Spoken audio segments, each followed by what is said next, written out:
آیت 158 سے شروع ہوگا. اعوذ باللہ من الشیطان الرجیم. بسم اللہ الرحمن الرحیم. ان الذین تولوا منکم یوم التقى الجمعان انما استزلهم الشیطان ببعض ما کسبوا وَلَقَدْ عَفَا اللَّهُ عَنْهُمْ إِنَّ اللَّهَ غَفُورٌ حَلِيمٌ.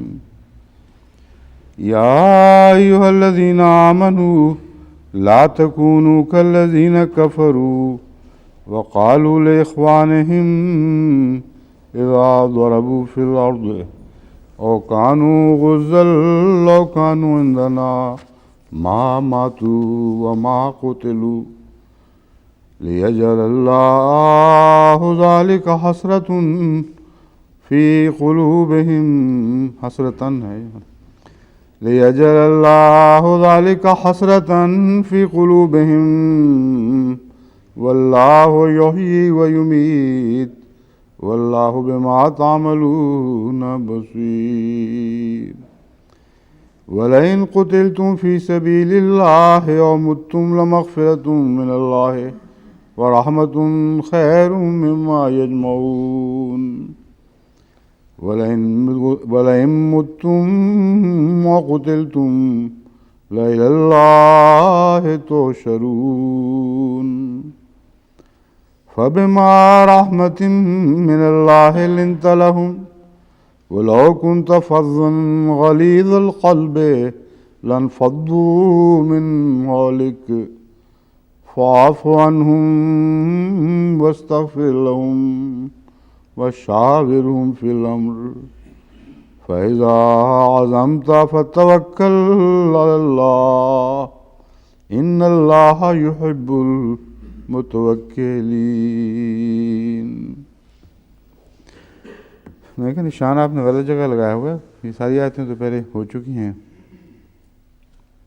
یجمعون والی آیت بھی کل ہوئی تھی، آپ کہتے ہیں نہیں ہوئی. میں نے پڑھا تھا خود یجمعون. کیوں تفسیر نہیں آئی تھی؟ اچھا. یہ آیات جو میں نے تلاوت کی ہیں ان میں سے اکثر آیات تو ایسی ہیں جن کا ترجمہ بھی پہلے پیش کیا جا چکا ہے اور تفسیر بھی ہو چکی ہے.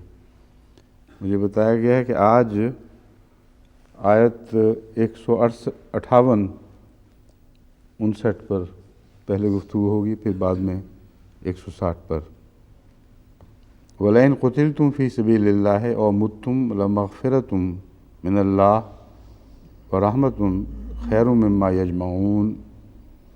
اور اگر تم اللہ کے راستے میں قتل کیے جاؤ یا مر جاؤ، لَمَغْفِرَةٌ مِّنَ اللَّهِ تو اللہ کی طرف سے مغفرت بھی ہے اور رحمت بھی ہے، جو بہتر ہے اس سے جو یہ جمع کرتے ہیں. وَلَئِن مُتُّمْ أَوْ قُتِلْتُمْ اور یاد رکھو اگر تم مر جاؤ یا قتل کیے جاؤ، لَإِلَى اللَّهِ تُحْشَرُونَ تو ہر صورت میں اللہ ہی کی طرف لوٹائے جاؤ گے، اکٹھے کیے جاؤ گے. فَبِمَا رَحْمَةٍ مِّنَ اللَّهِ لِنتَ لَهُمْ اور یہ اللہ کی خاص رحمت کے سبب سے ہے کہ تو ان پر مہربان ہے، ان کے لیے نرم گوشہ رکھتا ہے. وَلَوْ كُنْتَ فَظًّا غَلِيظَ الْقَلْبِ اگر تو بد اخلاق ہوتا، بد مزاج ہوتا اور سخت دل ہوتا، لَانفَضُّوا مِنْ حَوْلِكَ یہ تجھے چھوڑ کر بکھر جاتے. فَاعْفُ عَنْهُمْ پس ان سے عفو کا سلوک کر، درگزر فرما. وَاسْتَغْفِرْ لَهُمْ اور انہیں بخش دے. وَشَاوِرْهُمْ فِي الْأَمْرِ اور ان سے اہم معاملات میں مشورہ کیا کر. فَإِذَا عَزَمْتَ فَتَوَكَّلْ عَلَى اللَّهِ پس جب تو فیصلہ کر لے، یعنی مشورہ کے باوجود فیصلہ تیرا ہوگا، جب تو فیصلہ کر لے تو پھر اللہ ہی پر توکل کر. ان اللہ یحب المتوکلین یقیناً اللہ تعالیٰ توکل کرنے والوں سے محبت کرتا ہے.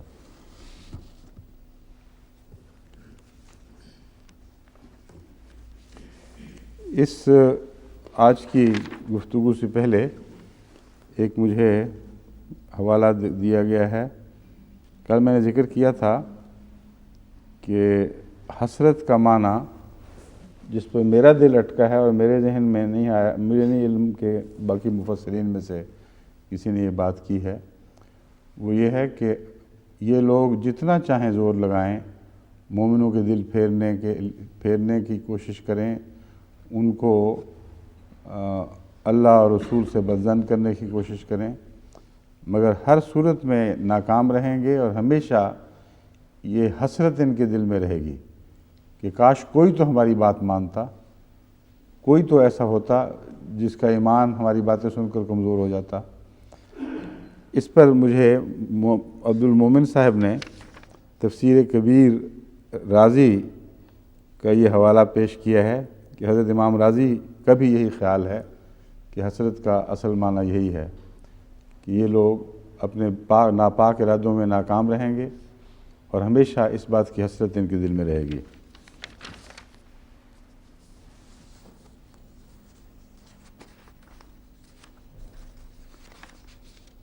ان قتلتم فی سبیل اللہ و متتم لمغفرۃ من اللہ ورحمۃ خیر مما یجمعون۔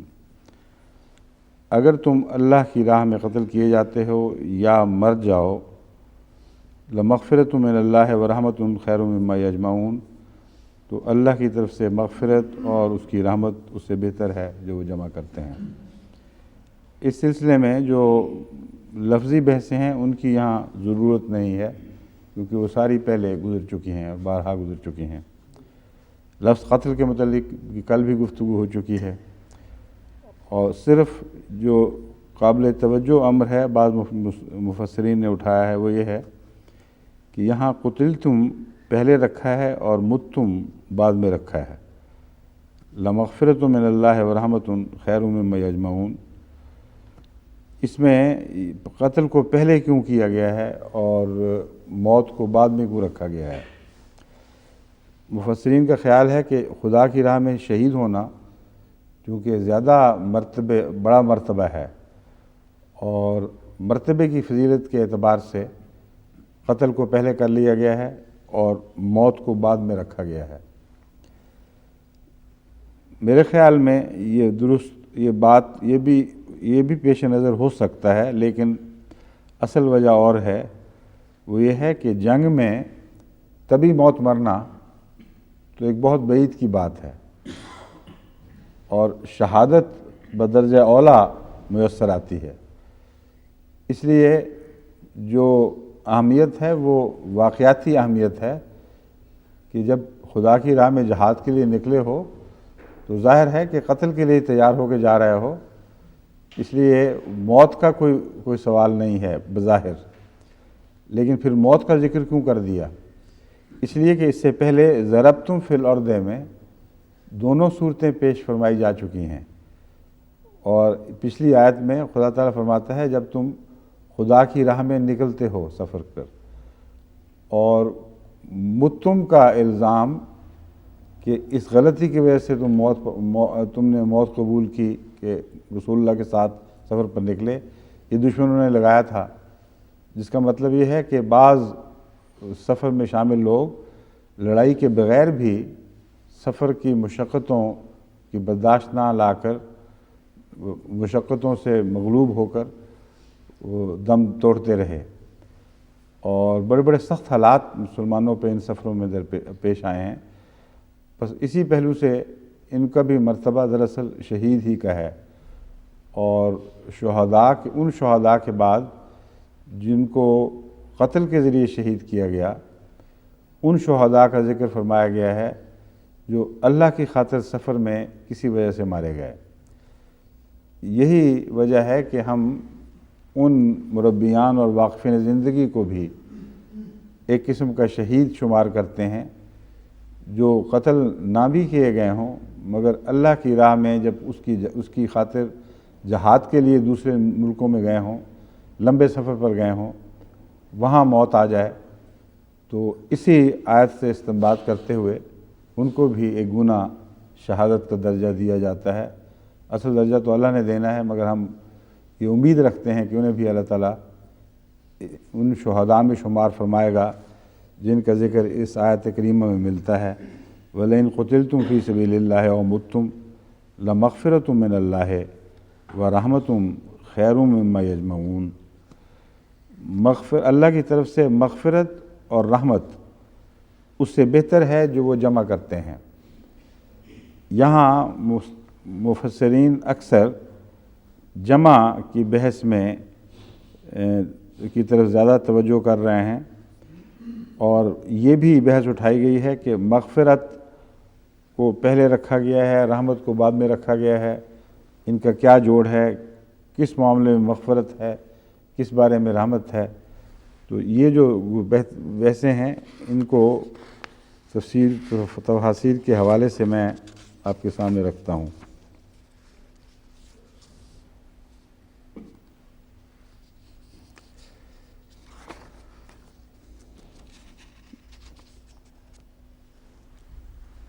علامہ راضی اس آیت پر مجموعی بحث کرتے ہوئے فرماتے ہیں، اس میں منافقوں کے شبہ کا جواب دیا گیا ہے۔ موت کے سوا کوئی چارہ نہیں، انسان کے لیے موت یا قتل کے سوا کوئی جائے فرار نہیں، یعنی اس نے لازماً یا قتل ہونا ہے یا مرنا ہے۔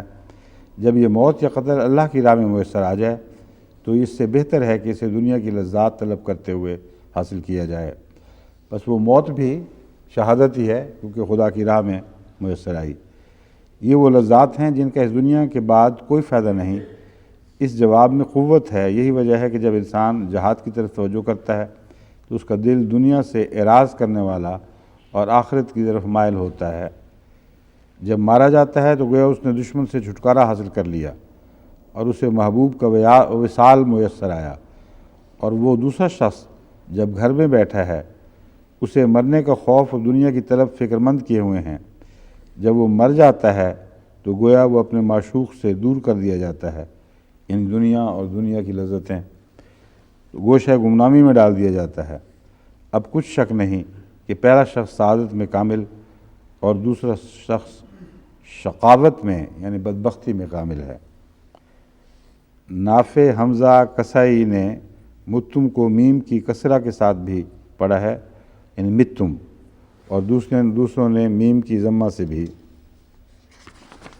یہ تو خیر ایک ضمنی گفتگو ہے، خاص توجہ کے لائق نہیں۔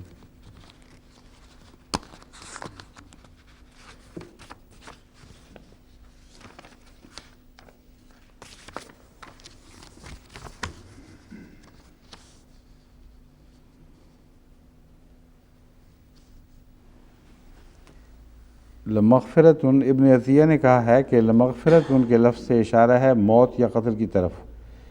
اس موت اور قتل کو مغفرت اس لیے کہا گیا ہے کہ یہ دونوں مغفرت سے وابستہ ہیں۔ امام راضی نے کہا ہے کہ مغفرت سے اس کی سزا کے خوف سے عبادت کرنا مراد ہے، اور رحمت سے حصول ثواب کی خاطر عبادت کی طرف اشارہ ہے۔ ابن عطیہ نے جو یہ فرمایا ہے کہ لمغفرتن کے لفظ سے موت اور قتل دونوں کی طرف اشارہ ہے، یہ اس طرح نہیں کہ مغفرت کا قتل سے تعلق ہو اور رحمت کا موت سے، بلکہ دونوں لفظوں کا قتل سے بھی تعلق ہے اور موت سے بھی تعلق ہے اکٹھے۔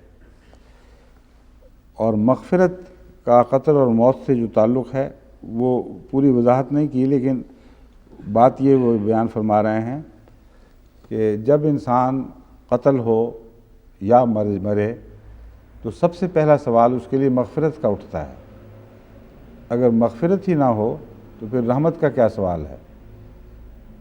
اور سب سے زیادہ اہم مسئلہ مرنے کے بعد مغفرت کا اٹھے گا، تو اللہ تعالیٰ نے دونوں کی مغفرت کا وعدہ فرما دیا کہ اس راہ میں خواہ تم قتل کے ذریعے مرو یا طبی موت مر جاؤ، دونوں صورتوں میں میں تم سے مغفرت کا وعدہ کرتا ہوں، تمہارے گناہ بخشے جائیں گے۔ لیکن اس سے زیادہ رحمت ہے، اس کے بعد پھر رحمت کا لامتناہی مضمون ہے، اس کی کوئی حد ہی نہیں ہے۔ امام راضی نے اس کا یہ مطلب لیا ہے کہ مغفرت کا ذکر سزا کے خوف سے عبادت کرنا مراد ہے۔ بظاہر اس آیت میں یہ مضمون پیش نظر دکھائی نہیں دے رہا، کیونکہ یہاں عبادت کی بحث ہی نہیں ہے، یہاں تو جہاد کی بات ہو رہی ہے۔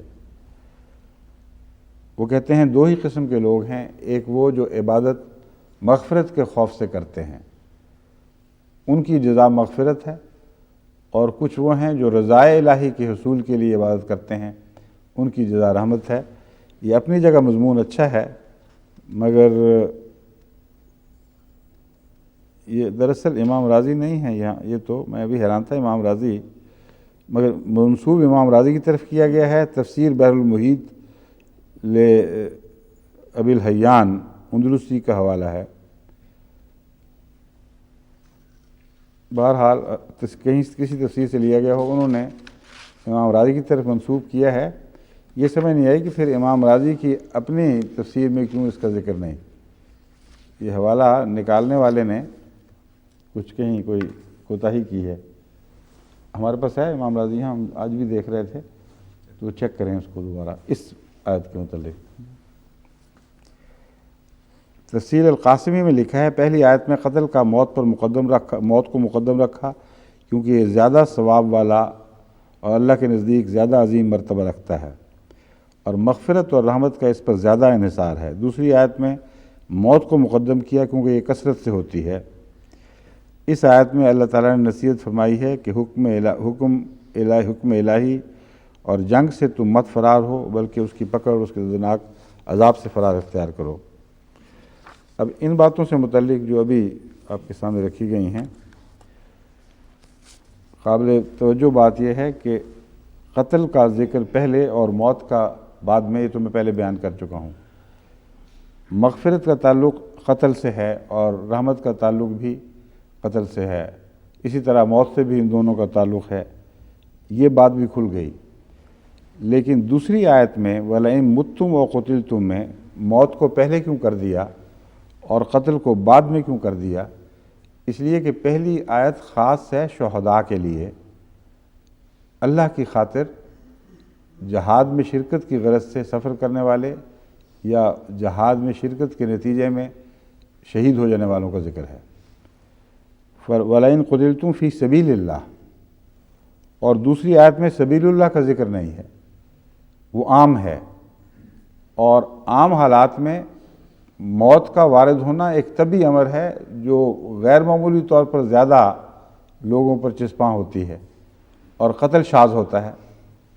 تو جہاد میں قتل اکثر ہوتا ہے اور موت شاذ ہوتی ہے، اس لیے اللہ تعالیٰ نے اس نسبت سے بڑی فصاحت و بلاغت کے ساتھ اس ترتیب کو دوسرے موقع پر بدل دیا جہاں عام انسانوں کا ذکر چل رہا ہے۔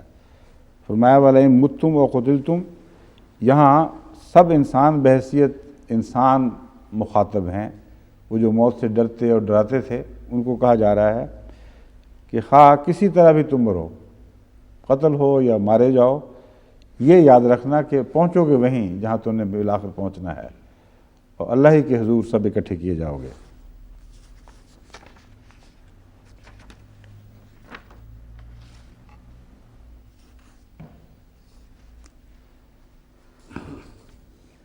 مما یجمعون کی بحث میں تفسیر بحر المحیط میں لکھا ہے کہ یجمعون کی طرف اشارہ اس لیے کیا گیا ہے کہ وہ جو دنیا میں رہنا چاہتے ہیں دراصل دنیا کی حرص و ہوا کی خاطر رہتے ہیں، اور یہاں جمع کرنا شروع کر دیتے ہیں مال و دولت اور دنیا کی نعمتوں کو، تو ان کو بتایا گیا ہے کہ تم آخر چھوڑ کے جانے والے ہو، الی اللہ تحشرون، اس سارے اندوختے کا کیا فائدہ، جو کچھ بھی جمع کرو گے بہرحال ہاتھ سے جاتا رہے گا، اس لیے جلد یا بدیر ان سے جدا ہونا مقدر ہے، اور وہاں تم خالی ہاتھ جاؤ گے سوائے اس کے کہ نیک اعمال تمہارے دامن میں ہوں، وہی تمہارا ذخیرہ ہے جو تمہیں آخرت میں کام آ سکتا ہے۔ بس یہ معنی ہے یجمعون کا۔ اب میں آیت 107، یہ تو میں نے جیسا کہ بیان کیا ہے، ان دونوں آیات میں مضمون بالکل واضح اور کھلا ہوا ہے، جو دو تین باتیں قابل ذکر تھیں ان پر میں گفتگو کر چکا ہوں۔ اب آیت 160 میں ہم داخل ہوتے ہیں۔ فبما رحمت من اللہ لنت لہم ولو کنت فظا غلیظ القلب لانفضوا من حولک۔ بس یہ اللہ کی عظیم رحمت ہے۔ بما رحمت ان کا مطلب ہے غیر معمولی اور عظیم رحمت ہے۔ یہاں آن حضرت صلی اللہ علیہ وآلہ وسلم کا رحمت للعالمین ہونا ظاہر فرمایا گیا ہے، اور یہ آپ کی ایک مستقل جاری حالت تھی، یہ کسی حادثے کے نتیجے میں پیدا نہیں ہوئی۔ قرآن کریم فرماتا ہے ہم نے تجھے نہیں بنایا الا رحمت للعالمین، مگر تمام جہانوں کے لیے رحمت، صرف مومنوں کے لیے نہیں، صرف عربوں کے لیے نہیں، بلکہ دنیا کی ہر قوم کے لیے اور ہر زمانے کے لیے اور ہر جہان کے لیے۔ عالمین میں یہ سارے مضمون داخل ہیں۔ بس کوئی بہت ہی جاہل ہوگا جو اس لفظ رحمت کو جنگ احد کے موقع سے خاص کر دے گا، اور ایسے جاہل موجود ہیں دنیا میں یا مر چکے ہیں، ان کا میں ذکر کرنے والا ہوں۔ اس رحمت کی وجہ سے جو غیر معمولی رحمت تجھے عطا ہوئی، تو ان پر مہربان ہے۔ اب رحمت کے ساتھ لنتا کا لفظ جو جوڑا گیا ہے، اس کا مطلب یہ ہے کہ یہاں صرف مومنوں پر مہربانی کا ذکر نہیں، منافقوں پر بھی، کافروں پر بھی، سب پر مہربان ہے، کیونکہ رحمت للعالمین کا مضمون سارے جہان پر، ہر کس و ناقص پر حاوی ہے۔ اس پہلو سے لنتا کا جو مفعول ہے وہ سب لوگ شامل ہیں اس میں۔ تو ہر ایک سے نرمی کا سلوک فرماتا ہے، یہ تیری عادت ہے، تیری فطرت میں داخل ہے۔ وَلَوْ كُنْتَ فَظًّا غَلِيظَ الْقَلْبِ لَانفَضُّوا مِنْ حَوْلِكَ، اگر تو بد اخلاق ہوتا، بد مزاج ہوتا، فض کہتے ہیں اس کھاری پانی کو جس میں بو بھی ہوتی ہے اور کچھ میدے کا گند بھی ملا ہوا ہوتا ہے، جو اونٹ کی اوجڑی میں اس وقت تک رہتا ہے کہ جب سب پانی کسی مسافر کے ختم ہو چکے ہوں اور کوئی رستہ نہ ہو زندگی بچانے کے لیے کہیں سے پانی ڈھونڈنے کا، تو وہ پانی جو اونٹ کی اوجڑی میں خدا تعالیٰ نے انتظام فرما رکھا ہے آخر وقت تک محفوظ رہتا ہے۔ اس وقت پھر مجبور ہو کر یہ اونٹ کی اوجڑی سے وہ پانی نکالتے تھے، اور وہ دیر کا جمع ہوا پانی اور اس اوجڑی میں پھر جمع ہوا پانی، اس میں بدبو بھی ہوتی تھی، اس میں کئی قسم کی تیزابیتیں پائی جاتی تھیں۔ وہ آخری زندگی بچانے کا ذریعہ تو تھا مگر پسندیدہ ذریعہ نہیں تھا۔ بس اس رکے ہوئے تیزابی پانی کی مثال اخلاق سے دی جاتی ہے عرب میں۔ جس شخص کا خلق ایسا ہو جیسے وہ سڑا بسا اور تیزابی اور حبس کا مارا ہوا پانی جو اونٹ کی اوجڑی سے نکلتا ہے، جان تو بچا دیتا ہے، کچھ گزارا ایسے آدمی کا چلتا ہے گرد و پیش باتوں میں، لیکن لوگ اس سے بھاگتے ہیں۔ اور وہ پانی جس طرح جب تک اشد ضرورت پیش نہ آئے کوئی آدمی پینے پر تیار نہیں ہوتا، اس طرح اس آدمی سے معاملے پر سوائے اس کے کہ کوئی بیچارہ گیا گزرا مجبور ہی ہو، کوئی آمادہ نہیں ہوتا۔ اسے اعراض ہی کرتے ہیں اس بد اخلاق انسان سے کہ جہاں مجبوری ہو وہاں پیش آ گئے، بس اس کے بعد اس سے صاحب سلامت دور کی اچھی ہے ان سے، اور بہت ہی مجبوری ہو تو پھر ان سے واسطہ پڑتا ہے۔ فرمایا اگر تو نعوذ باللہ من ذالک اے محمد رحمت کے بدلے یہ ہوتا، یعنی دو الگ الگ کنارے دکھائے گئے ہیں۔ ایک رحمت کا کنارہ ہے جو اپنے انتہا میں ایک طرف پہنچا ہوا ہے، دوسرا ہے فضن کا کنارہ جو بد اخلاقی میں دوسری انتہا کو ہے۔ اگر تو فضن غلیظ القلب ہوتا اور سخت دل ہوتا، غلیظ قلب سخت دل جو فرمایا گیا ہے اس کا بد اخلاقی سے ایک فرق ہے۔ بعض قومیں مزاج کی سخت ہوتی ہیں، ان کے بااخلاق بھی سخت دل ہوتے ہیں، اور بعض قومیں مزاج کی نرم ہوتی ہیں، ان میں بعض سخت دل بھی بد اخلاق بھی مل جاتے ہیں، دل کی نرم ہوتی ہیں قومیں مگر، اور خوش اخلاق بھی اکثر ملتے ہیں۔ تو آپ جانتے ہیں دنیا میں کئی قومیں ہیں جو پتھریلے علاقوں میں رہنے والی اور اسی طرح ریگستانوں میں سخت زندگی کا بسر کرنے والی، جن کے دلوں میں سختی موجود ہے۔ تو فرمایا اگر تو یا بد اخلاق ہوتا یا دل کی سختی تجھ میں پائی جاتی، باوجود اس کے کہ بظاہر ایک سخت دل قوم سے تیرا تعلق ہے. یعنی اہل عرب شدید تھے اپنی دشمنیوں میں بھی، اپنے جذبات میں بھی، ان کی دلوں میں ایک خاص قسم کی سختی پائی جاتی تھی، تو پھر یہ تجھ سے دور بھاگ جاتے. اب سوال ایک یہ اٹھتا ہے کہ رحمت کے مقابل پر اتنی دور کی بات کیوں فرمائی گئی؟ یہ کیوں نہ کہہ دیا کہ اگر تو رحمت تجھ میں نہ ہوتی؟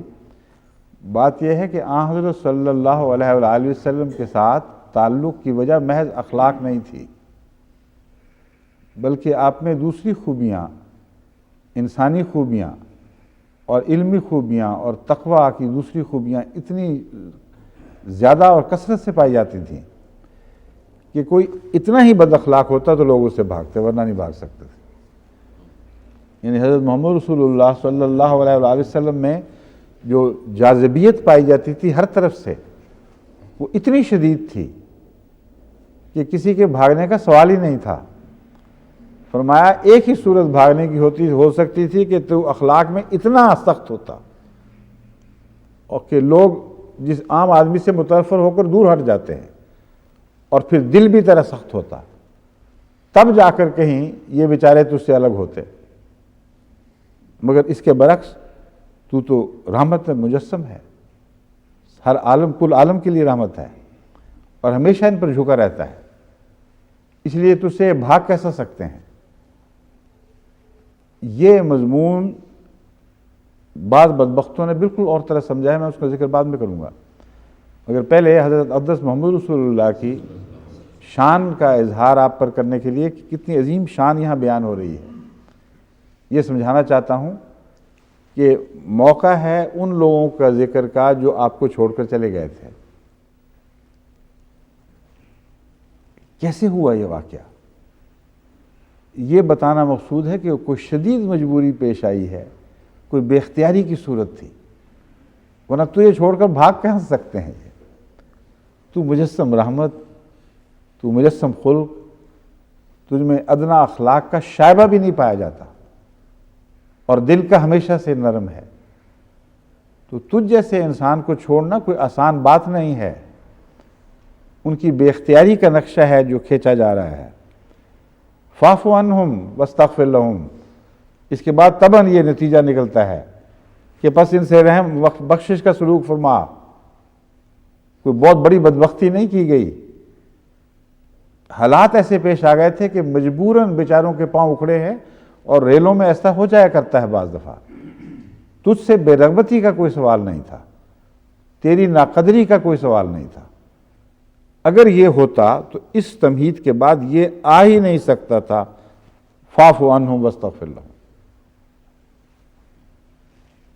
کتنا تضاد ہے ان دو باتوں میں، یہ نتیجہ نکل ہی نہیں سکتا. ایک طرف یہ فرمایا جا رہا ہو کہ تو ایسا ہے، اور اس کے بعد یہ کہا جا رہا ہو کہ انہوں نے تیری قدر نہیں کی، تجھے نہیں پہچانا، ان سب باتوں کے باوجود عمدن تجھے چھوڑا ہے، اس لیے تو ان سے مغفرت کر. یہ ہو ہی نہیں سکتا. ایسی نامعقول بات کسی شیعہ مصنف کے دماغ میں تو آ سکتی ہے، یا عیسائی ویری کے دماغ میں تو آ سکتی ہے، کسی شریف النفس معقول انسان کے ذہن میں اس بات کے داخل ہونے کی گنجائش ہی نہیں اس آیت نے چھوڑی. مگر آیت پہ غور نہیں کرتے، اپنے نفس کے بغض اچھالنے کے لیے ان آیتوں کو بہانہ بنا رکھا ہے. اب میں بعد میں اس طرف پھر آؤں گا، اس مزید اس آیت کے ذکر میں بتاتا ہوں. فاعف عنہم واستغفر لہم، فاعف کا ایک مطلب ہے بالکل تختی صاف کر دے، دھو ڈال، کوئی نشان باقی نہ رکھ. افت الدیار محلھا و مقامھا، جس طرح بعض شہر مٹ جاتے ہیں ان کا کوئی نشان باقی نہیں رہتا. اس لیے ان کے متعلق کسی قسم کی رنجش کا کوئی پہلو بھی دل پہ باقی نہ چھوڑ. یہ تیرے عشاق ہیں، اس کے سوا کچھ ہو نہیں سکتے، اور جو غلطی ہوئی ہے ان سے اللہ کے سے ان کی بخشش طلب کر. فاغفر لہم نہیں ہے، واستغفر لہم، یعنی تو نے تو معاف کر دیا لیکن اللہ سے بھی بخشش مانگ. کیونکہ واقعہ آخرکار واقعہ بڑا تھا. محمد رسول اللہ کو اکیلے چھوڑ دینا کتنی ہی مجبوری کی پیش نظر ہو اپنی ذات میں ایک بہت بڑا واقعہ ہے، اور جن پر سے یہ گزرا ہے ان کے دل جانتے ہوں گے اور مدت تک ترستے ہوں گے اس بات پر کہ کاش ہم نہ ہوتے. تو ان کی تسلی کے لیے یہ آیت رکھی گئی ہے کہ تیرا دل تو صاف ہو جائے گا، تو کر دے گا، تیری تو عادت یہ ہے، لیکن اللہ سے بخشش طلب کر ورنہ ان کے دل کو سکون نصیب نہیں ہوگا. اور پھر فرمایا وَشَاوِرْهُمْ فِي الْأَمْرِ، اور ان سے مشورہ جاری رکھ، ان کو دور نہ پھینکنا. تمام اہم امور میں ان سے مشورہ کرتا رہ. جاری رکھ کا معنی میں اس لیے کر رہا ہوں کہ حضور صلی اللہ علیہ وآلہ وسلم کا یہ ہمیشہ سے دستور تھا، ہمیشہ مشورہ کیا کرتے تھے. یہ بات بالکل جھوٹ ہے کہ اس موقع پر اللہ تعالیٰ نے آپ کو فرمایا کہ اوہو یہ تو یہ تو باغی ہوئے جاتے ہیں اور تو نے ان کا مشورہ نہیں مانا، اس لیے آئندہ سے میں تجھے حکم دیتا ہوں کہ ان کا ضرور مشورہ کر لیا کر ورنہ یہ تجھے چھوڑ کے چلے جائیں گے. یہ بات بدبختوں نے مانا کیا ہوا ہے. اس کے پیش نظر میں آپ کو سمجھا رہا ہوں اس معنی کی کوئی گنجائش نہیں ہے، کیونکہ جنگ احد کا آغاز ہی مشورے سے ہوا ہے اور ان کا مشورہ ماننے کے نتیجے میں تکلیف پہنچی ہے. بس یہاں یہ نہیں فرمایا جا رہا کہ آئندہ سے مشورہ کیا کر، یہاں یہ فرمایا جا رہا ہے کہ آئندہ سے مشورہ کر تو اپنی مانا کرنا، ان کی ضروری نہیں کہ ان کا مشورہ مان. فرمایا ہے فَإِذَا عَزَمْتَ فَتَوَكَّلْ عَلَى اللَّهِ. جو اس جنگ میں واقعہ گزرا تھا وہ تو یہ تھا، یہ نہیں تھا کہ مشورہ نہیں کیا تھا، مشورہ کیا تھا اور اس مشورے کو دل نے پسند نہیں کیا اور اس کے خلاف اظہار فرمایا. اور جب ان لوگوں نے اصرار کیا جو مشورہ دینے والے تھے تو ان کی خاطر اتنے نرم دل ہیں. لنتا لہم میں جو مضمون ہے اور رحمت میں کہ دل سے مجبور ہو گئے کہ اچھا یہ میرے خدام و شاک اتنا زور دے رہے ہیں تو میں مان ہی لیتا ہوں. یہ پس منظر ہے جو آپ کو پیش نظر رکھنا ہوگا. واقعہ یہ ہے کہ جو لوگ جنگ بدر میں شریک نہیں ہو سکے تھے اور بہت سے نوجوان ایسے تھے جو بعد میں ابھرے ہیں اور باہر سے آ کر شامل ہوئے ہیں، نئے مسلمان ہوئے ہیں، وہ جنگ بدر کے واقعات سنتے تھے تو سخت دل ان کا چاہتا تھا کہ ہم بھی لڑیں. جب احد جس دن احد کی لڑائی ہوئی ہے اس سے پہلی رات مشورے ہو رہے تھے کہ ہم مدینہ میں قلعہ بند ہو کے لڑیں یا مدینے سے باہر نکل کر احد کے میدان میں دشمن سے ٹکرائیں. اس وقت بعض صحابہ جو جیسا کہ میں نے بیان کیا ہے زور دیتے تھے باہر نکل کے لڑیں. حضرت صلی اللہ علیہ وآلہ وسلم اور آپ کے بعض صحابہ اس کے خلاف تھے اور سمجھتے تھے کہ اس موقع پر بہترین دفاع قلعہ بند ہونے میں ہی ہے. اس کی ایک وجہ یہ بھی تھی کہ اس صورت میں مدینے والے پابند ہو جاتے معاہدے کی روح سے کہ وہ بھی مسلمانوں کی مدد کریں اور یہ کوئی احسان نہ ہوتا. پھر اپنے گھر بھی بچانے تھے انہوں نے. اور عبداللہ بن ابی بن سلول کا بھی یہی مشورہ تھا کہ مدینے میں لڑو تو ہمارے عورتیں بچے سارے، ہمارا پرانا تاریخی مسلک یہی رہا ہے کہ ہم شہر کے اندر لڑتے ہیں تاکہ سب عورتیں بچے مرد سب شامل ہوتے ہیں، پتھر اوپر اکٹھے کر لیتے ہیں اور کئی قسم کے ہتھیار اور گھروں کی چھتوں سے گلیوں میں داخل ہونے والوں کو مارتے ہیں. اور عبداللہ بن ابی بن سلول کہتا تھا کہ کبھی مدینے کو شکست نہیں ہوئی جب اہل مدینہ نے مدینہ کے اندر لڑائی کی ہے، کبھی آج تک تاریخ میں ان کو شکست نہیں ہوئی. بس یہ الگ بات ہے کہ اس کا بھی یہی مشورہ تھا، مگر یہاں حضرت صلی اللہ علیہ وآلہ وسلم کے صاحب الرائے ہونے کی طرف انگلی کی طرف کا اشارہ فرمایا گیا ہے یا واضح کیا گیا اس بات کو کہ تو نے مشورہ کیا ٹھیک ہے اور ان کی بات مان لی نرم دلی سے، لیکن اس واقعہ کے بعد ہم تجھ سے یہ حکم دیتے ہیں فَإِذَا عَزَمْتَ فَتَوَكَّلْ عَلَى اللَّهِ. فیصلہ تو نے خود کرنا ہے آخر پر، اور جب تو فیصلہ کر لے تو لوگوں پر نہیں بلکہ اللہ پر توکل ہوگا، کیونکہ اللہ کے حکم کے تابع تو فیصلہ کر رہا ہے۔ اور یہ جو ہے امر کا معاملہ، یہ یہاں حل ہو گیا۔ جو اس سے پہلے ذکر ہو رہا تھا ہمارے پاس کوئی امر ہے کہ نہیں، جواب تھا تو کہہ دے الامر کلہ للہ، امر تو سارے کا سارا اللہ کے ہاتھ میں ہے۔ تو یہ اس کے منافی بات نہیں ہو رہی۔ فرمایا اللہ کے ہاتھ میں امر ہے تو عوامی فیصلے میں کیسے ہم لازماً اللہ کی پسند شامل کر لیں گے؟ امکان ہے کہ عوامی فیصلہ درست ہو، لیکن اللہ کے امر کا فیصلہ اسے یقیناً نہیں کہا جا سکتا۔ وہ تبھی ممکن ہے کہ اللہ کا رسول اس فیصلے میں بدل و جان شامل ہو اور اس کا دماغ بھی یہ کہہ رہا ہو کہ ہاں یہی فیصلہ درست ہے۔ اس فیصلے کو اللہ کا فیصلہ کہا جاتا ہے۔ بس اگر سارے ایک طرف رہ جائیں اور رسول کا فیصلہ دوسری طرف ہو تو اللہ فرماتا ہے امر اللہ کی خاطر، کیونکہ امر اللہ کا ہے اور تو مجاز بنایا گیا ہے، ان کے فیصلے کو ترک کر دے اور کوئی پرواہ نہ کر، پھر اللہ پر توکل کر۔ یہ تیرے کسی کام نہیں آئیں گے مگر اللہ تیرے کام آئے گا، اور اس کی خاطر جو تو فیصلے کرے گا وہ لازماً ان کی تائید میں تیری پشت پر کھڑا ہوگا۔ یہ ہے مضمون جو بالکل واضح اور عین آیات کے سیاق و سباق کے مطابق ہے، اور بعد میں اس کا حلیہ کیا بگاڑا جاتا ہے وہ میں پھر بتاتا ہوں آپ کو۔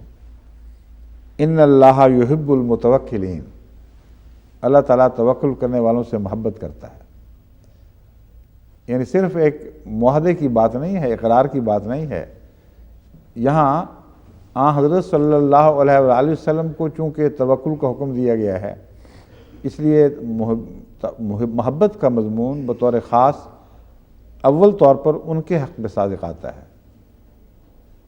فرمایا ہے تو جب فیصلہ کرنے والا ہو اللہ کی خاطر، اور جب تو توکل کرے تو پھر صرف یہ بات نہیں ہے کہ تو نے ایک ہدایت پر عمل کرتے ہوئے کام کیا ہے، تو میرا محبوب ہے۔ محبوب کو کون چھوڑا کرتا ہے؟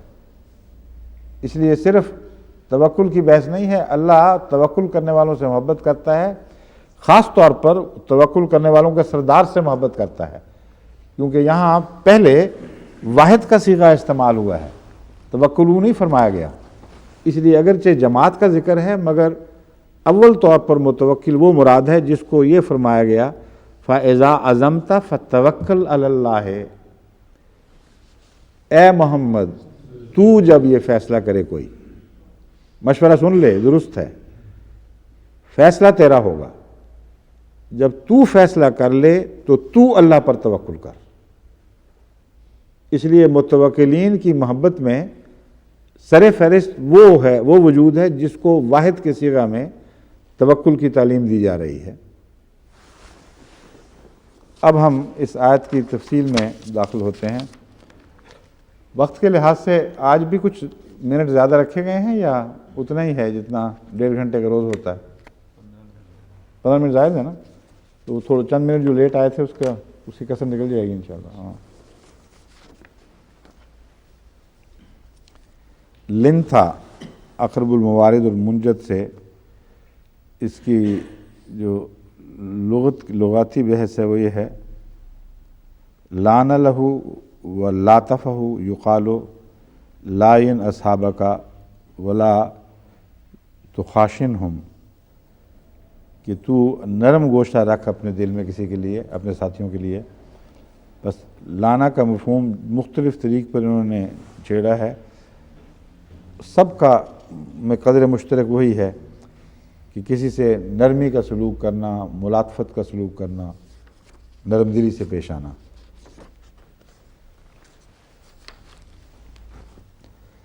فضن بدمزاج شخص کو، یہ فضن سے مستعار ہے جس کے معنی اونٹ کی اوجری میں جمع رہنے والا پانی ہے جو سخت ضرورت کے وقت بادل ناخواستہ پیا جاتا ہے۔ یہ مفردات امام راغب اس کا پہلے میں ذکر کر چکا ہوں۔ غلظ علی، سخت ہونا، مضبوط ہونا۔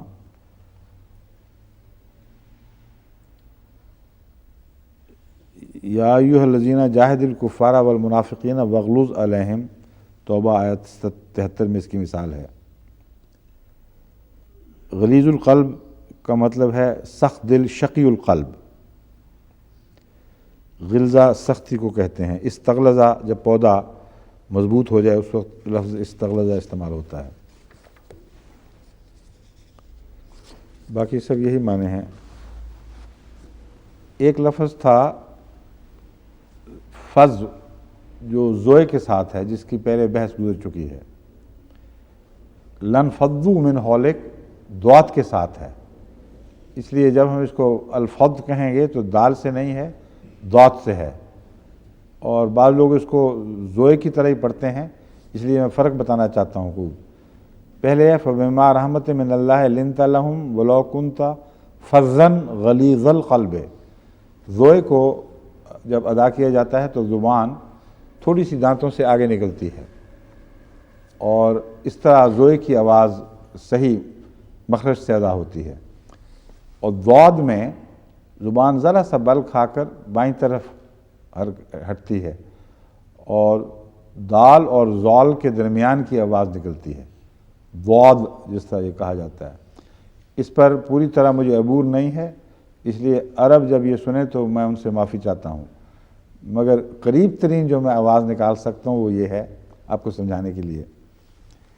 یہاں ضاد آیا ہے. انفض الفض کسی چیز کو توڑنا اور ریزہ ریزہ کرنا. فض ختم الکتاب خط کی مہر کو توڑنا کہ وہ پارا پارا ہو کر بکھر جائے. اور فضہ چاندی کو بھی کہتے ہیں. انفض القوموں کا محاورہ چلا ہے امام راغب کے مطابق، جس کے معنی ہے متفرق اور منتشر ہو جانا. لیکن یہی مضمون جب صلہ بدل جائے تو اور معنی پیدا کر دیتا ہے. وَإِذَا رَأَوْا تِجَارَةً اور لَهْوًا انفضوا إِلَيْهَا وَتَرَكُوكَ قَائِمًا. سورہ جمعہ میں اللہ تعالیٰ فرماتا ہے یہ لوگ جب تجارت کو دیکھتے ہیں یا کچھ کھیل کود کی بات کو تو تجھے چھوڑ دیتے ہیں کھڑا ہوا خدا کے حضور، یا خطبہ دیتے ہوئے، جو بھی شکل ہے. اصل میں عبادت کے وقت نہیں ہے، خطبہ کے وقت مراد ہے جو روایات ملتی ہیں. لن فضو من حولک، اور من حولک تجھ سے فدو ہو جاتے ہیں، مطلب یہ ہے کہ تجھ سے بکھر کر دوسری طرف دوڑ پڑتے ہیں. تجھ سے جدا ہو کر دوسری طرف جوڑنا، حالانکہ وہاں مجتمع ہو رہے ہیں. تو بظاہر فض کا اصل بنیادی مفہوم وہاں شامل نظر نہیں آتا. اس کا تو مطلب ہے بکھر جانا. تو جب من کا یا من ہو کہا جائے اس سے بکھر جانا، تو مراد یہ ہے کہ اس سے پراگندہ ہو جاتے ہیں، اس اجتماع کو چھوڑ دیتے ہیں اور کسی اور جگہ جا کے جمعیت اختیار کر لیتے ہیں.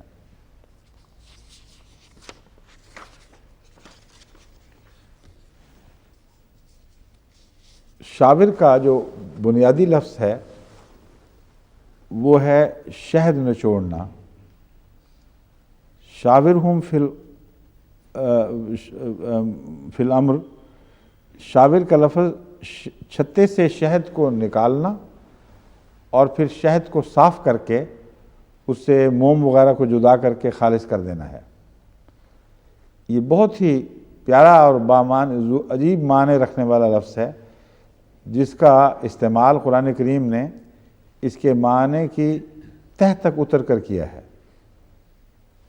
ایک شہد کی مکھی بھی ایک قسم کا مشورہ لے رہی ہوتی ہے جب وہ اپنی زبان پر کسی پھول کا عرق اٹھاتی ہے، تو وہ صرف اس کو اسی طرح جمع نہیں کرتی، بلکہ اپنے لعاب سے اس میں کچھ تبدیلیاں کر کے اس کی خاصیتوں میں اضافہ کرتی ہے، پھر وہ شہد بنتا ہے، اس کے بغیر نہیں بنتا. تو جس کو مشورہ دیا جاتا ہے اگر وہ منوان اسی طرح آنکھیں بند کر کے چلنے والا ہو تو اس پر در حقیقت لفظ شاور اطلاق ہی نہیں پاتا. اس میں مشورہ لینے والے کا عمل دخل لازماً ہونا چاہیے. پھر جو شہد نچوڑتے ہیں وہ بھی ہر دوسری چیز چھوڑتے ہیں، اس میں سے اچھی چیز عرق اور خاص جوہر کو تلاش کر کے اس کو نکالتے ہیں، اور جب نچوڑ لیا جاتا ہے تو ایک دفعہ پھر اس کی صفائی ہوتی ہے.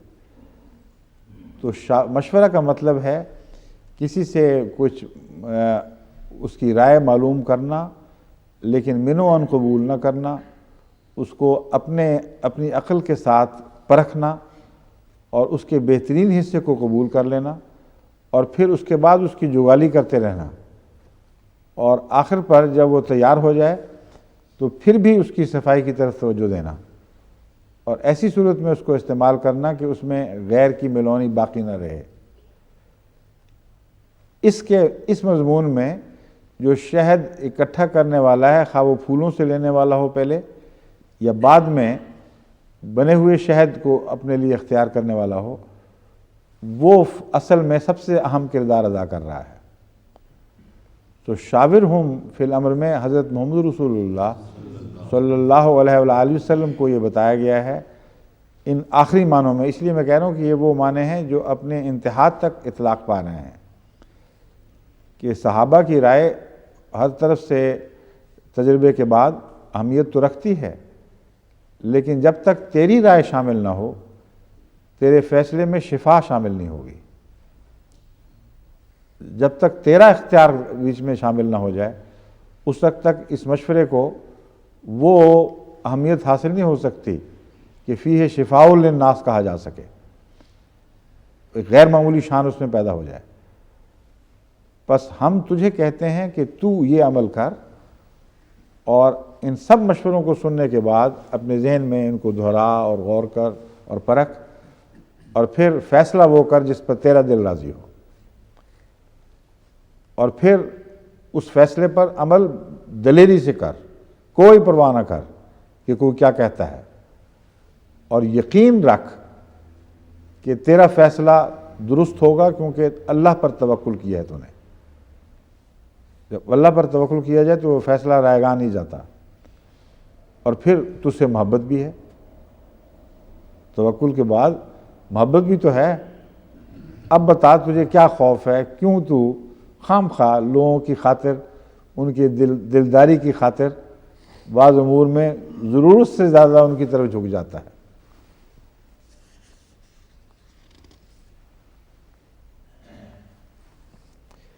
شاورہم کے متعلق ایک نور العرفان کتاب صفحہ 111 پر لکھا ہے کہ یہ حضرت ابن عباس کی روایت ہے، حضرت ابو بکر اور عمر کے بارے میں نازل ہوئی۔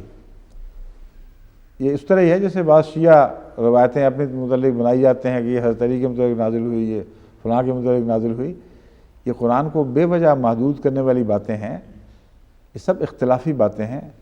اصل قرآن کو سمجھنا ہے تو اس کے سیاق و سباق سے سمجھیں، اور آیات خود ایک دوسرے کے ساتھ اس طرح گہرا ربط رکھتی ہیں کہ ایک مضمون کو چلاتی ہیں اور دوسری اگلا لفظ اس کو مزید اٹھاتا ہے اور نکھارتا ہے، یہاں تک کہ ایک باربط مضمون اس طرح کھلتا ہے جیسے پھول کھل رہا ہو، اور اس میں کوئی تبدیلی کی گنجائش نہیں ہے، اور کوئی آیت بھی اپنے سمجھنے کے لحاظ سے کسی نزول، شان نزول کی محتاج نہیں سوائے ان آیات کے جن کا تعلق کسی اہم معروف تاریخی واقعہ سے ہو۔ اس صورت میں ضرور ہے کہ شان نزول کی تحقیق کی جائے، مگر یہ جو ہے مضمون یہ کوئی ضرورت سے زیادہ کھینچا گیا ہے اور محل کے مطابق نہیں ہے۔ محل تو میں نے بیان کر دیا، اس سے تو بات خوب کھل گئی کہ مشورہ کیوں ہوگا اور آخری صورت میں مشورے کی کیا شکل نکلے گی۔ اس میں حضرت ابو بکر حضرت عمر کا کیا ذکر ہے؟ یہ معلوم ہوتا ہے بعض سنیوں نے بدلہ اتارنے کے لیے شیعوں کا کہ اچھا تم روایتیں بناتے ہو ہم بھی بنا سکتے ہیں۔ عزم کس کو کہتے ہیں؟ لفظ ہے عزمہ، جدہ فی امرہ، اپنے کام میں جیت گیا اور کوشش کی۔ قرأ العزائم، دم کرنے والے نے منتر پھونکے۔ وعزم فلان علی الرجل اقسم علیہ وفی الکتاب الجامع اے اقسمت علیہ کا، کسی پر قسم کھا کر کوئی بات کرنا۔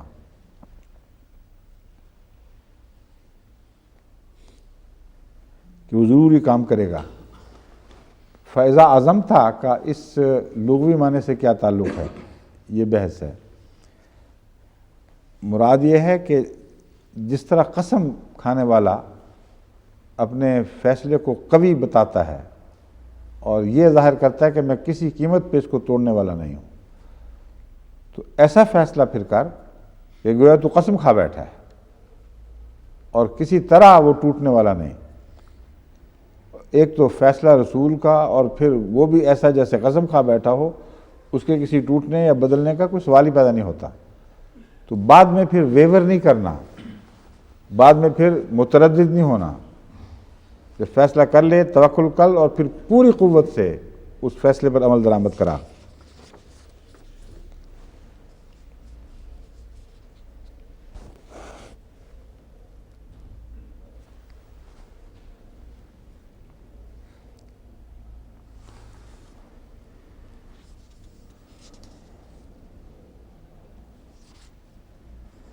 باقی ساری جو ہیں نا بحثیں وہ انہی مضامین کے گرد گھوم رہی ہیں جو میں بیان کر چکا ہوں۔ اگر کوئی خاص بات اس مطالعہ کے دوران نظر آئی تو میں آپ کو بتا دوں گا۔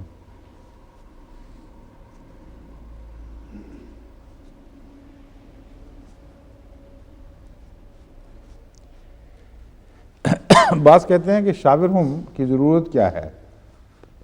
جب نبی کا خدا سے تعلق ہے اور اس سے رہنمائی حاصل کرتا ہے تو شاورہم کی ضرورت ہی کیا تھی؟ اس بحث کو کیوں چھیڑا گیا ہے؟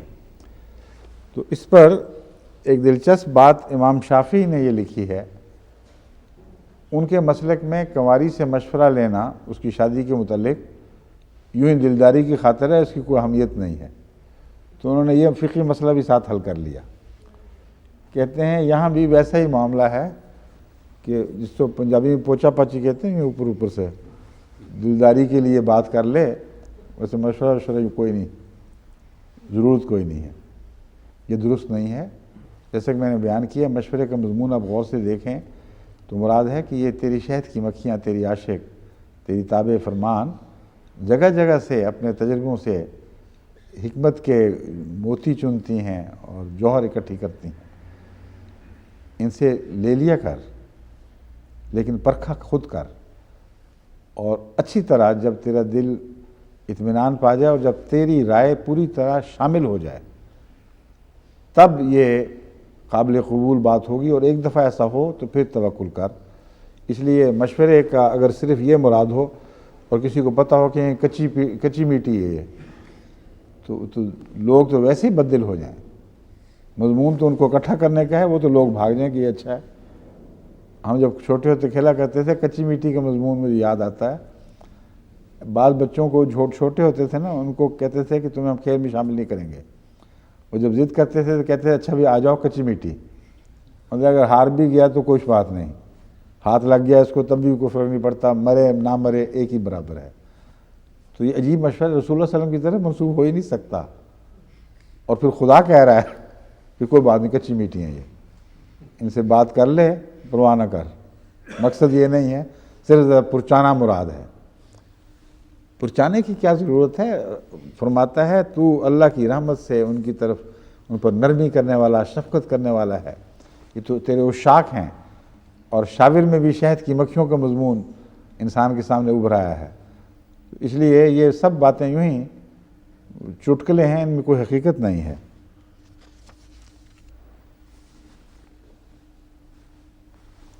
کہتے ہیں مقاتل قتادہ صاحب فرماتے ہیں کہ یہ امر عربوں کی وجہ سے تھا، کیونکہ عرب سرداروں سے جب مشورہ نہیں لیا جاتا تھا تو یہ امر ان پر گراں گزرتا تھا، تو ان کی دلجوئی کی خاطر یہ فیصلہ ہوا ہے۔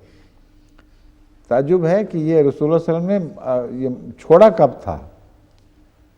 موقع کون سا ہے یہ کہنے کا؟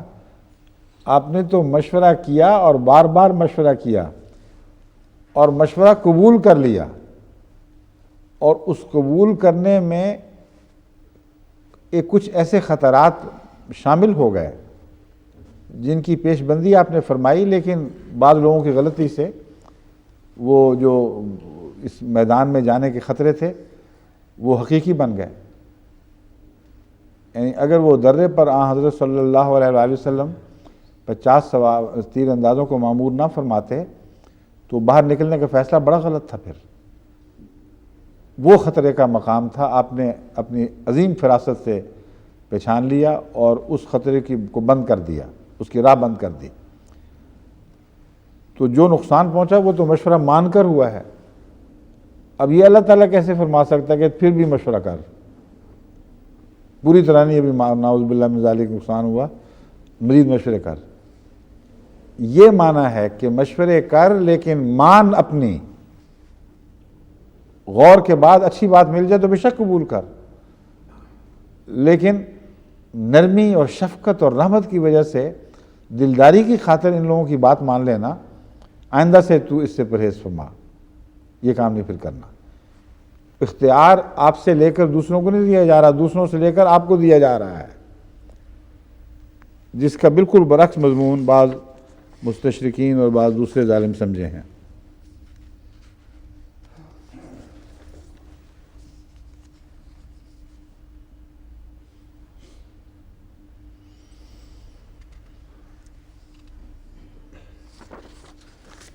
باقی سب وہی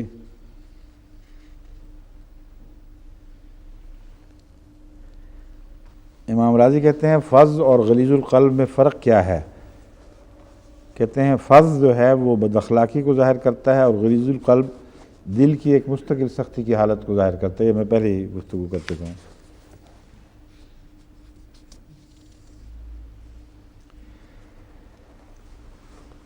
ایک نیا نقطہ امام تفسیر روح المعانی نے بیان کیا جس سے مجھے اتفاق نہیں ہے کہ فضل سے مراد وہ بد اخلاقی ہے جو ظاہری اقوال اور افعال میں کی جاتی ہے، جبکہ غلیظ القلب میں باطنی امور میں بد اخلاقی مراد ہے. یہ درست نہیں ہے، یہ زبردستی کی تقسیم ہے. حضرت امام راضی والی بات ہی درست ہے کہ دل کی سختی ایک مستقل حالت کا نام ہے اور بعض قوموں میں پائی جاتی ہے، اور جو اخلاق کی خرابی اور بدمزاجی جو ہے یہ ایک عام حالت ہے جو کسی جگہ بھی پائی جا سکتی ہے، عارضی بھی ہے، مستقل بھی بن سکتی ہے.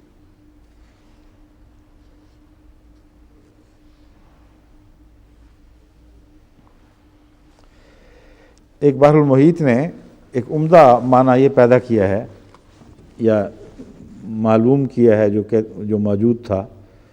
وہ کہتے ہیں فاعف عنہم واستغفر لہم کے بعد شاورہم بہت ہی برمحل کلام ہے، کیونکہ وہ لوگ جن سے حضرت اقدس محمد رسول اللہ کا دل پوری طرح صاف ہو چکا ہو اور ان کے لیے بخشش کی دعا مانگ چکے ہوں، ان میں مشورہ دینے کی اہلیت پیدا ہو جاتی ہے. یعنی وہ متقی لوگ ہیں جو خدا کی رضا کے تابع ہو گئے ہیں، اس لیے اب وہ اس لائق ہیں کہ ان سے مشورہ کیا جائے. یعنی مراد یہ ہے کہ دوسروں سے مشورہ نہ کر، ان پاک لوگوں سے مشورہ کر جن کے متعلق تیرے دل میں کوئی قدورت نہ ہو اور جن کے متعلق تو خدا سے ان کے لیے بخشش طلب کرتا ہو. یہی اس بات کے اہل ہیں کہ ان سے مشورہ کیا جائے. یہ بحر المحیط میں درج ہے اور بہت ہی پیارا معنی ہے جو انہوں نے پیش کیا ہے. بعض لوگوں نے فی الامر سے مراد صرف جنگ لی ہے کہ جنگ کے معاملات میں. یہ درست نہیں ہے. یہ وہی شان نزول کے ساتھ بہت زور سے باندھنے والی بات ہے، مضمون کو، جو ایک جاری ہمیشہ کے لیے جاری مضمون ہے قرآن کریم کا اور ساری دنیا کی مختلف صورتوں پر اطلاق پانے والا ہے. اس لیے اس کو صرف ایک شان نزول سے باندھ دینا یہ درست نہیں.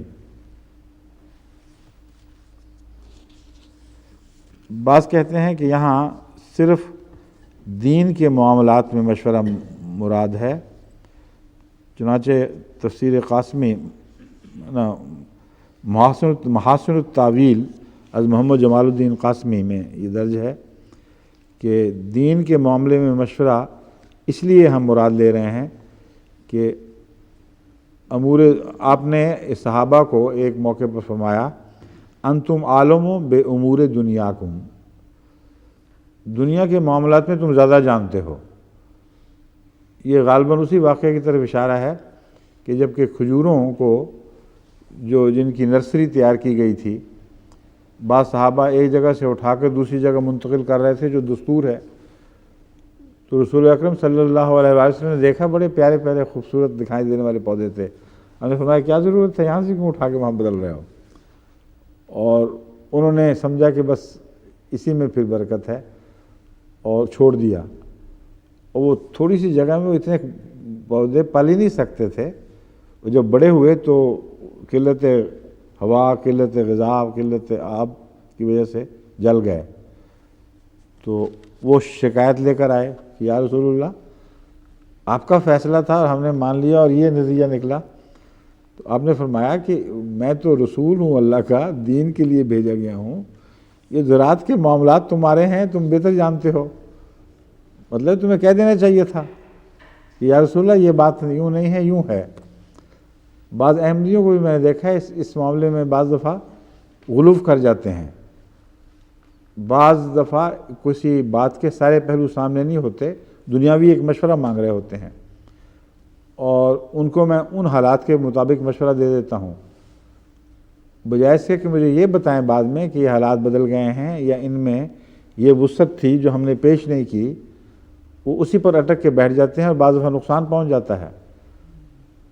ایسا شاذ ہوا ہے مگر ہوا ہے۔ تو میں ان کو سب کو یہ کہتا ہوں کہ جب مشورہ کیا کرو تو سارے پہلو سامنے رکھا کرو، اور دنیاوی امور میں جو مشورہ ہے اگر اس کو ماننے پر طبیعت آمادہ نہ ہو اور کوئی دلیل اس کے خلاف موجود ہو تو پیش کرنی چاہیے، باوجود دل میں ایک الجھن کے کہ غالباً یہ بات درست نہیں، فلاں امر کو نظر انداز کر کے کی گئی ہے، اور پھر چپ کر کے اس پر بیٹھ رہنا درست نہیں ہے۔ چنانچہ حضرت مسلم موعود رضی اللہ تعالیٰ عنہ نے ایک مستقل حکم انجمن میں لکھوایا اس بات پر کہ بعض دفعہ میں ایک فیصلہ کرتا ہوں، یعنی یہاں دنیاوی نہیں بلکہ دینی امور میں بھی یہ مضمون کسی حد تک صادق آتا ہے، اور مجھے اس وقت یاد نہیں ہوتا کہ اس سے ملتے جلتے حالات میں نے ایک اور فیصلہ کیا تھا جو مختلف تھا اور اس کی کوئی وجہ تھی، اور تمہیں علم بھی ہوتا ہے کہ ایسا ہوا ہے، اور تم بغیر اس کے کہ مجھے بتاؤ کہ پہلے ایسی بات گزر چکی ہے تم چپ کر کے وہ بات مان لیتے ہو اور پھر ایک تضاد کی شکل پیدا ہو جاتی ہے۔